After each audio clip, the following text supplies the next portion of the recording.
Assalamualaikum warahmatullahi wabarakatuh. Kami dari kelompok 6 akan merepresentasikan tugas kelompok kami tentang data link layer. Kelompok kami beranggotakan yaitu Bambang Supaji, Zahra Fitri Solihat, M. Ramadhani, saya sendiri Muhammad Iqbal, Setiawan Muflis, dan Yordi dan Watama. Yang pertama yaitu pengertian data link layer. Data link layer adalah lapisan kedua dari bawah dalam model OSI yang dapat melakukan konversi frame-frame jaringan yang berisi data yang mendeteksi kesalahan dan pentransmisian ulang terhadap frame yang gagal. MAC address juga diimplementasikan di dalam lapisan ini. Selain itu, beberapa perangkat seperti Network Interface Card atau NIC, Switch Layer 2, serta bridge jaringan juga beroperasi di sini. Lapisan data link menawarkan layanan pentransferan data melalui saluran fisik.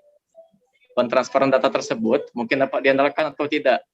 Beberapa protokol lapisan data link tidak mengimplementasikan fungsi acknowledgement untuk sebuah frame yang sukses diterima. Dan beberapa protokol bahkan tidak memiliki fitur pengecekan kesalahan. Transmisi dengan menggunakan check summing.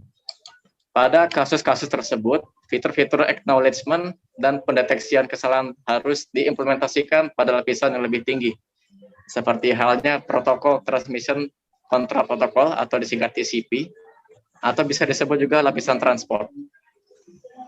Yang selanjutnya akan dilanjutkan oleh teman saya untuk materi berikutnya. Saya Zahra Fitri ingin melanjutkan materi sebelumnya. Tugas utama dari data link layer adalah sebagai fasilitas transmisi data mentah dan mentransformasi data tersebut ke saluran yang bebas dari kesalahan transmisi. Sebelum diteruskan ke network layer, lapisan data link melaksanakan tugas ini dengan memungkinkan pengiriman memecah-mecah data. Data input menjadi sejumlah data frame, biasanya berjumlah ratusan atau ribuan byte.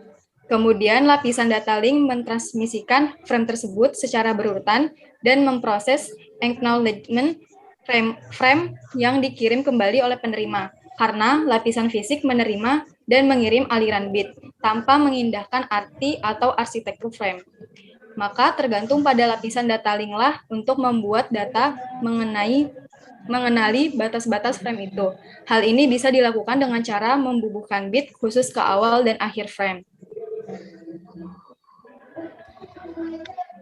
Layanan yang disediakan bagi lapisan jaringan. Fungsi dari lapisan data link adalah menyediakan layanan bagi lapisan jaringan. Layanannya yang penting adalah pemindahan data dari lapisan jaringan pada node sumber ke lapisan jaringan pada node yang dituju. Tugas lapisan data link adalah mentransmisikan bit-bit ke komputer yang dituju, sehingga bit-bit tersebut dapat diserahkan ke lapisan jaringan. Transmisi aktual yang mengikuti lintasan akan lebih mudah lagi jika dianggap sebagai proses dua lapisan data link yang berkomunikasi menggunakan protokol data link. Lapisan data link dapat dirancang sehingga mampu menyediakan bermacam-macam layanan. Layanan aktual yang ditawarkan suatu sistem akan berbeda dengan layanan sistem yang lainnya. 3 layanan yang disediakan adalah sebagai berikut, yaitu yang pertama, layanan Acknowledged Connectionless. Layanan yang kedua, layanan Acknowledged Connectionless. Yang ketiga, layanan Acknowledged Connection Oriented. Selanjutnya akan dibacakan oleh teman saya. Nama saya Bambang Supaji. Saya akan meneruskan presentasi dari teman saya. Layanan Connectionless, layanan jenis ini mempunyai arti di mana node sumber mengirimkan sejumlah frame ke node lain yang dituju dengan tidak memberikan acknowledgement bagi diterimanya frame-frame tersebut. Tidak ada koneksi yang dibuat baik sebelum atau sudah dikirimkannya frame. Bila sebuah frame hilang sehubungan dengan adanya noise, maka tidak ada usaha untuk memperbaiki masalah tersebut di lapisan data link. Jenis layanan ini cocok bila laju kesalahan dalam kurung error rate sangat rendah, sehingga recovery bisa dilakukan oleh lapisan yang lebih tinggi. Sebagian besar teknologi dalam kurung LAN menggunakan layanan Acknowledgement Connectionless pada lapisan data link. Layanan Acknowledgement Connectionless yang dikirimkan ke komputer tujuan telah diterima dengan baik atau tidak, bila ternyata belum tiba pada interval waktu yang telah ditentukan. maka frame akan dikirimkan kembali. Layanan ini akan berguna untuk saluran unreliable seperti sistem nirkabel.